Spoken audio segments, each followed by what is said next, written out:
ये पाकिस्तान जिंदाबाद। आज हम समझते हैं केयर टेकर गवर्नमेंट क्या होती है पाकिस्तान में। केयर टेकर गवर्नमेंट को इंटीरियम गवर्नमेंट यानी कि उबूरी हुकूमत भी कहा जाता है।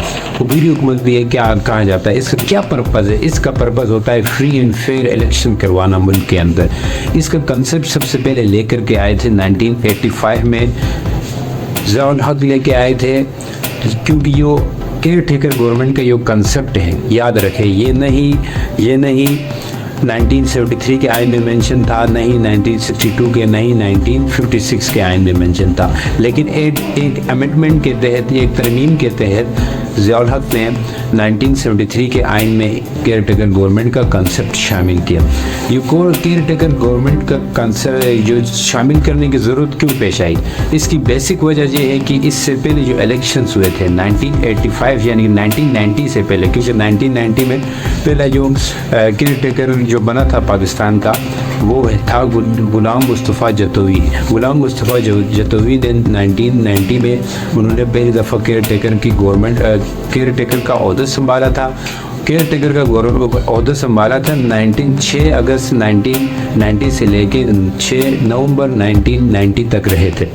अब हम बात करते हैं कि इसकी ज़रूरत क्यों पेश आई। इसकी ज़रूरत इसलिए पेश आई क्योंकि 1962 के इलेक्शन में, 1965 के इलेक्शन में जो फातिमा जिन्ना और अयूब खान का जो इलेक्शन दोनों लड़ रहे थे, उस वक्त जो है बाद में ये एलिगेशन अयूब खान के ऊपर लगे थे कि वहाँ धांधली हुई थी।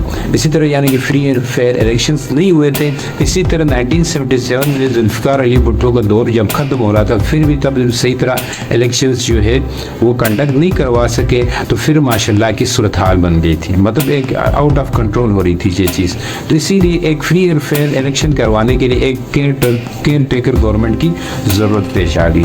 तो 18 अमेंडमेंट के तहत इसी में इसके दो वो हैं। 18 अमेंडमेंट में अगर देखें तो दो क्लास है। 18 अमेंडमेंट में जो आर्टिकल 224 है, इसमें बाकायदा तौर पर इसकी क्लास 1 है, उसके बाद में दो क्लास 1A क्लास 1B दो उसके पार्ट बनाए गए। क्लास 1A और क्लास 1B में ये बात मेंशन है। क्लास 1A में ये कहा गया है कि जो केयर टेकर प्राइम मिनिस्टर होगा उसका जो है उसको कौन अपॉइंट करेगा। उसको अपॉइंट करने का जिम्मेदारी एक आउटगोइंग प्राइम मिनिस्टर है, जैसे आज के दौर पर शहबाज शरीफ है, उसकी जिम्मेदारी, और साथ ही साथ अपोजिशन लीडर की जिम्मेदारी होगी।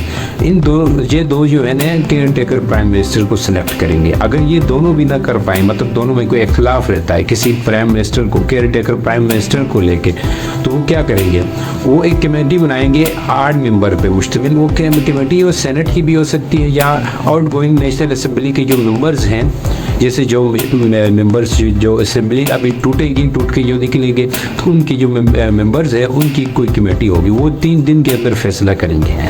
वो एक बंदे को सिलेक्ट करे, अगर ना हुआ उनसे फिर वो जो है पाकिस्तान इलेक्शन कमीशन की तरफ जाएगा, वो फैसला करेगी 2 दिन के अंदर। इसी तरह केयर टेकर प्राइम मिनिस्टर बनता है। और क्लास 1B का दूसरा पार्ट है, इसमें क्या है कि जो एलिजिबल नहीं होगा, केयर टेकर जो हुक्मरान हो, प्राइम मिनिस्टर हो, और जो केयर टेकर चीफ मिनिस्टर होगा, जितने भी इनके जो मेंबरान होंगे, ये इलेक्शन कंटेस्ट करने के एलिजिबल नहीं होंगे।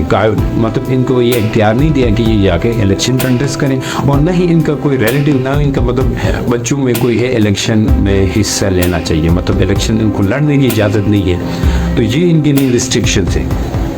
अब बात करते हैं जो न्यू केयर टेकर है पाकिस्तान का, वो कौन है।